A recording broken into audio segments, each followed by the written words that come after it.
Jai Sairam, welcome back to my channel. இன்னைக்கு இந்த பதிவில் கார்த்திகை மாதம் முதல் நாள், அதாவது 16ஆம் தேதி கார்த்திகை 1ஆம் தேதி அப்போ நாம் அந்த கார்த்திகை மாதம் ஃபுல்லாக அப்போ இருந்து நம்ம எப்படி வழிபாடு பண்ணலாம், அந்த வழிபாட்டுனால என்னென்ன பலன்கள் நமக்கு கிடைக்கிது, அதாவது திருமணம் ஆகாதவங்களுக்கு திருமணம், குழந்தை இல்லாதவங்களுக்கு குழந்தை பாக்கியம், வேலை கிடைக்காதவங்களுக்கு வேலை, கணவன் மனைவி பிரச்சனையெல்லாம் தீர்ந்து ஒற்றுமையாக இருக்கிறதுக்கு, வீடு நிலம் வாகனம் வாங்குறதுக்கு, இதுக்கு எல்லாத்துக்குமே எந்த மாதிரியான நாம் வழிபாடு செய்யலாம் இந்த கார்த்திகை மாதத்தில் அப்படிங்கிறத பற்றி உங்ககிட்ட ஷேர் பண்ணுறேன். இந்த பதிவை ஸ்கிப் பண்ணாமல் முழுசாக பாருங்கள்.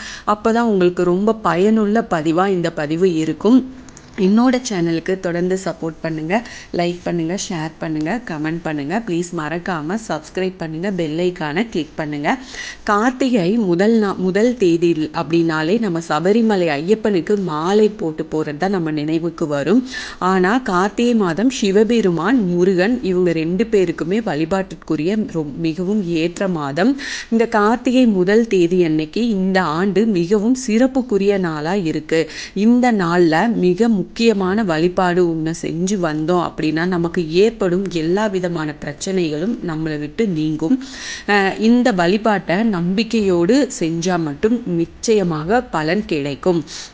இந்த கார்த்திகை மாதம் இறைவனை ஜோதி வடிவமாக வழிபட வேண்டிய மாதம். அதனால தான் கார்த்திகை மாதத்தின் அனைத்து நாட்களுமே காலை மாலை இப்படி வீட்டில் நிலைவாசலுக்கு அருகில் நாம் மண் அகல் தீபம் ஏற்றி நாம் வழிபாடு செய்கிறோம். அது மட்டும் இல்லாமல் மகாவிஷ்ணு தூக்கத்தில் இருந்து கண்விழிக்கும் மாதம். அப்போது நம்முடைய வீடுகளில் விளக்கேற்றி மங்களகரமாக வச்சிருந்தோம் அப்படின்னா பெருமாளின் அனுகிரகமும் மகாலட்சுமியின் அனுகிரகமும் நமக்கு முழுமையாக கிடைக்கும். இதனால் நம்முடைய வீடும் வாழ்க்கையும் ஒளிமயமானதாக மாறும். கார்த்திகை மாதம் முழுவதுமே மாலை நேரத்தில் வீடுகளில் விளக்கேற்றுவதோடு கார்த்திகை மாதத்தின் முதல் நாளில் காலையில் ஒரு சிறிய வழிபாட்டினை செஞ்சோம் அப்படின்னா நம்முடைய வாழ்க்கையில் இருக்கும் எல்லா விதமான பிரச்சனைகளும் தீர்ந்துரும் அப்படின்னு சொல்கிறாங்க. இந்த ஆண்டு கார்த்திகை முதல் தேதி நவம்பர் 16ஆம் தேதி சனிக்கிழமை வருது. அதுவும் முருகப்பெருமானுக்குரிய கிருத்திகை நட்சத்திரத்தோட சேர்ந்து வருது. இந்த கார்த்திகை முதல் நாள் கிருத்திகை நட்சத்திரத்தோட சேர்ந்து வர்றது ரொம்ப ரொம்ப விசேஷமானது. இந்த நாளில் நம்முடைய பிரச்சனைகளுக்கு ஏற்ற முறையில் நம்ம தீபம் ஏற்றி வழிபட்டோம் அப்படின்னா எப்படிப்பட்ட நமக்கு பிரச்சனையாக இருந்தாலும் கண்டிப்பாக முருகப்பெருமான் அந்த பிரச்சனையை நமக்கு தீர்த்து வைப்பார்.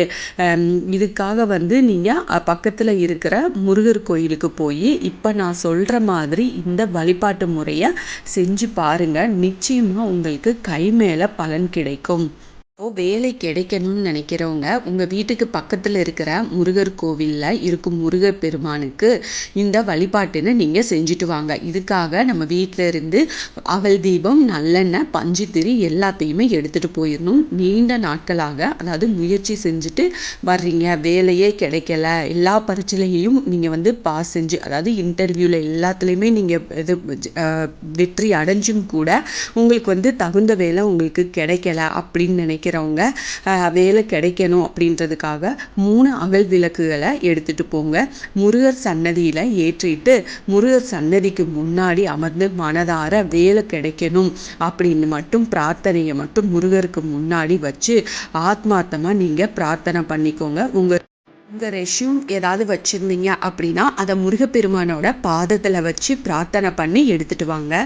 அதே போல் திருமண தடை இருக்குது, அது சரியாகணும் அப்படின்னா ஜாதகத்தில் நமக்கு ஏதாவது ஒரு தோஷம் குறைகள் இது காரணமாக நமக்கு திருமண தடை இருக்கும். பெண்களுக்கு திருமண தடை இருந்தால் அந்த தடை நீங்கள் கார்த்திகை முதல் நாள் அன்னைக்கு யாருக்கு திருமணம் ஆகணுமோ அந்த பெண் இல்லைன்னா அவருக்கு பதிலாக அவங்க தாயார், அவங்க அம்மா போய் முருகர் சன்னதியில் ஒரே ஒரு அகல் விளக்கு ஏற்றி வச்சு 9 சுற்றுக்கள் முருகப்பெருமானை சுற்றி வழிபாடு செஞ்சுட்டு வேற எங்குமே போகாமல் நேராக வீட்டுக்கு போய் ஒரு டம்ளர் தண்ணீர் குடிச்சிட்டு வீட்டில் முருகரோட படம் விக்கிரகம் இருந்ததுன்னா அங்கே ஒரு நெய் தீபம் ஏற்றி வச்சு வழிபாடு செஞ்சுக்கோங்க.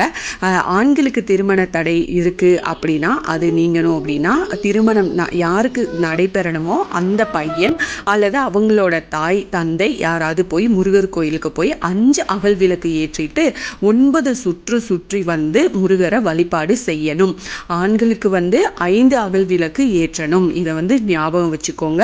இது போல் நீங்கள் வழிபாடு செஞ்சுட்டு வந்தீங்க அப்படின்னா நிச்சயமாக உங்களுக்கு திருமண தடை வந்து நீங்கி உங்களுக்கு திருமண பாக்கியம் வந்து கண்டிப்பாக கிடைக்கும். அதே போல் குழந்தை பாக்கியம் பெற திருமணமாகி பல ஆண்டுகள் ஆகியும் குழந்தை இல்லை அப்படின்னு நினைக்கிறவங்க இருக்கிறவங்க குழந்தை பாக்கியம் கிடைக்கணும் அப்படின்றதுக்காக கணவன் மனைவி 2 பேருமே சேர்ந்து முருகர் கோயிலுக்கு போய் 3 அகல் விளக்குகள் வந்து எடுத்துகிட்டு போங்க. 6 சுற்றுகள் கணவன் மனைவி 2 பேரும் சேர்ந்து வந்து 6 சுற்று சுற்றி வரணும். இப்படி அந்த 3 அகல் விளக்கு தீபம் ஏற்றி வச்சுட்டு 6 சுற்று சுற்றி வந்து முருகப்பெருமான் கிட்ட அவங்களுக்கு அது நீங்கள் வழிபாடு செஞ்சீங்க அப்படின்னா கண்டிப்பாக முருகப்பெருமான் உங்களுக்கு குழந்தை வரம் நிச்சயமாக கொடுப்பாரு. நிச்சயமாக உங்களுக்கு குழந்தை பாக்கியம் கிடைக்கும். கணவன் மனைவி பிரச்சனை தீர்றதுக்கு நிறைய வீட்டில் கணவன் மனைவி பிரச்சனை நிறைய இருக்கும்.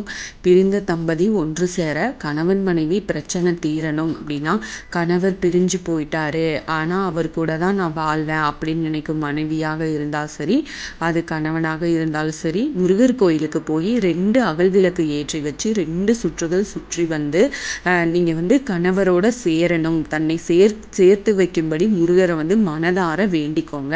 அதே போல் கணவனாக இருந்தாலும் இதே மாதிரி போய் கோயிலில் போய் மனைவி உங்களோட சேரணும்னு வேண்டிக்கோங்க. உண்டியல் இல்லாட்டி அர்ச்சகர்கிட்ட தட்டில் 101 ரூபாய் காணிக்க வச்சுட்டு வாங்க. கருத்து வேறுபாட்டதால் மனைவி பிரிஞ்சுட்டாங்க அப்படின்னு அவர் திரும்பி வரணும் அப்படின்னு கணவரும் முருகர் கோயிலுக்கு போய் விளக்கேற்றிட்டு நல்லா வழிபாடு செஞ்சுட்டு வாங்க. மனைவி மட்டும் பிரிந்து சென்று போயிட்டாங்க அப்படின்னு ஒரு விளக்கும், குழந்தையோடு சென்றிருந்தால் 3 விளக்குகள் ஏற்றிவிட்டு 5 முறை சுற்றி வந்து நீங்கள் வழிபாடு செய்யணும். இந்த பதிவை வந்து நீங்கள் கொஞ்சம் கவனமாக கேட்டுட்டு நீங்கள் போய் இதே போல் செஞ்சுட்டு வாங்க. நிச்சயமாக உங்கள் கணவன் மனைவி ஒன்று சேருவீங்க. உங்கள் குழந்தையோட நீங்கள் நீண்ட காலம் நல்லா இருப்பீங்க. கண்டிப்பாக இது நடக்கும். நம்பிக்கையோட நீங்கள் போய் செஞ்சுட்டு வாங்க.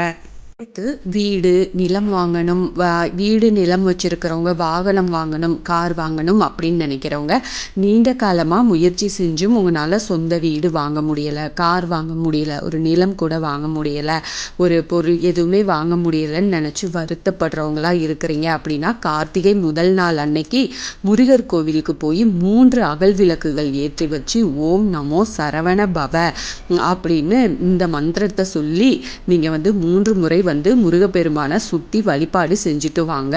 இது வந்து கண்டிப்பாக உங்களுக்கு கை மேலே பலன் கொடுக்கும். இப்போ நான் சொன்ன எல்லாமே வந்து பார்த்தீங்கன்னா உங்களுக்கு கை மேலே பலன் கொடுக்கக்கூடியது தான். நீங்கள் நம்பிக்கையோடு போய் செஞ்சுட்டு வாங்க.